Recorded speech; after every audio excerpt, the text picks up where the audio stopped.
La vanille est une gousse dont l'extrait est utilisé un peu partout, comme arôme en confiserie et en pâtisserie, comme parfum en cosmétique, etc.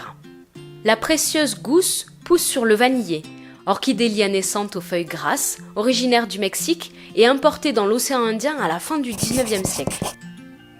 À ce jour, près de 80% de la production mondiale de vanille provient de Madagascar et représente plus de 2000 tonnes de gousses préparées exportées par an. Quand on parle de vanille préparée, c'est à la vanille noire qu'on fait référence, celle que l'on trouve sur les rayons des épiceries fines. Mais en fait, le fruit est ramassé vert. Il est immédiatement échaudé et étuvé. Puis, suit un lent processus de séchage et d'affinage de plus de 6 mois, au cours duquel la gousse va progressivement développer ses arômes et prendre sa couleur chocolat. Durant ce processus, chaque gousse est traitée manuellement à de très nombreuses reprises, plus de 100 fois en moyenne. Il faut compter environ 6 kg de vanille verte pour obtenir 1 kg de vanille noire. Comme toutes les commodités, la vanille subit des fluctuations de prix importantes. Au cours des dernières années, l'augmentation de la demande mondiale, associée à des événements cycloniques dans les zones de production, a engendré une envolée des prix. L'effet positif de cette augmentation de prix, c'est l'amélioration du niveau de vie des producteurs de vanille. En 2012, au plus bas du cycle, un producteur percevait environ 5 € pour 1 kg de vanille verte par an. En 2018, pour la même quantité, il a perçu 58 €, plus de 10 fois plus. Sachant qu'un producteur moyen vend 125 kg de vanille verte par an, si on lisse ses revenus sur l'année, le producteur est passé de 50 € de revenus mensuels à environ 600 €. L'effet négatif, il y en a 3. Petit 1. La forte augmentation du prix de la vanille préparée sur le marché international risque de tasser la demande mondiale et de détourner les acheteurs industriels vers de la vanille de synthèse, avec un vrai danger de disparition de la filière à long terme. Petit 2. Compte tenu du prix, la vanille est très convoitée. Les vols de gousses sur pied, voire les vols de lianes entières au moment de la récolte, ainsi que les vols de vanille préparée dans les habitations se sont multipliés, obligeant les producteurs à renforcer individuellement et collectivement leur sécurité. Petit 3. De plus en plus de paysans abandonnent les autres cultures, notamment les cultures vivrières, au profit de la culture de vanille. Cela cause une inflation des denrées alimentaires qui doivent être acheminées d'autres régions. En outre, les nouveaux producteurs ne maîtrisent pas totalement les pratiques culturelles de la vanille. Or, pour optimiser la qualité et le rendement, la vanille requiert énormément d'attention et de soins tout au long de l'année. Donc la culture de la vanille, c'est quelque chose de très particulier. C'est une liane qui est assez robuste, mais qui a besoin de soins assez importants et toute l'année pendant la période de production. Déjà 3 ans depuis la plantation jusqu'à ce qu'on arrive au stade de floraison, il faut entretenir la liane. Et tout au long de l'année, c'est pas mal de travaux qui s'échelonnent, comme par exemple le réglage de l'ombrage, puisque la liane de vanille ne supporte pas la lumière directe du soleil. Donc il faut avoir un tuteur qui donne de l'ombre et qui protège ainsi la liane. Ensuite, il faut alimenter la liane qui a besoin de matière organique en quantité importante pour pouvoir bien se développer et fleurir. On doit également boucler la liane parce qu'elle a tendance à monter le long du tuteur et il faut la refaire redescendre pour qu'elle fasse de nouvelles racines et pousse encore davantage. Une opération importante aussi et essentielle, même, c'est la pollinisation qui doit se faire manuellement parce qu'à Madagascar, il n'y a pas l'insecte pollinisateur qui est dans la zone d'origine au Mexique.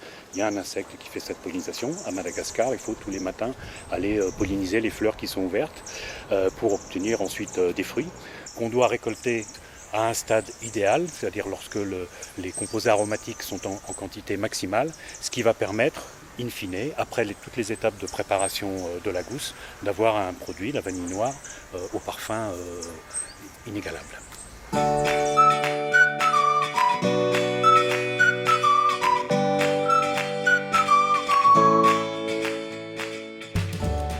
Grâce au soutien de la Fondation General Mills, Positive Planet International a conduit, fin 2018, une mission visant à renforcer les capacités des producteurs de vanille malgache. La mission était constituée de Michel, agronome chercheur au CIRAD à La Réunion, spécialiste mondialement reconnu dans la génétique et pathologie des vanillés.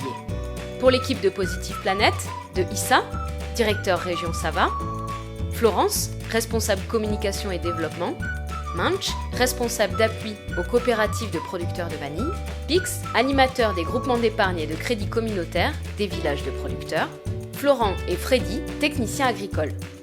Nous étions accompagnés de Julio et Gaëtan, animateurs, avec l'appui logistique de Pierre, directeur à Madagascar de Virginia Dare, maison productrice d'arômes et de saveurs, qui achète et transforme de la vanille verte en vanille noire. Le premier défi fut d'atteindre les producteurs de vanille.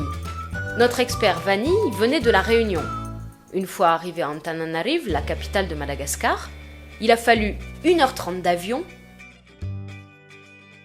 2 heures de voiture, 2 heures de taxi-moto, et oui, de taxi-moto car les pistes ne sont pas accessibles au 4x4.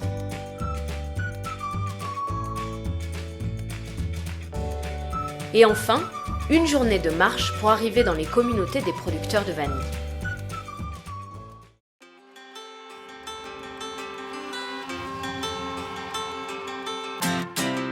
Les objectifs de la mission étaient multiples.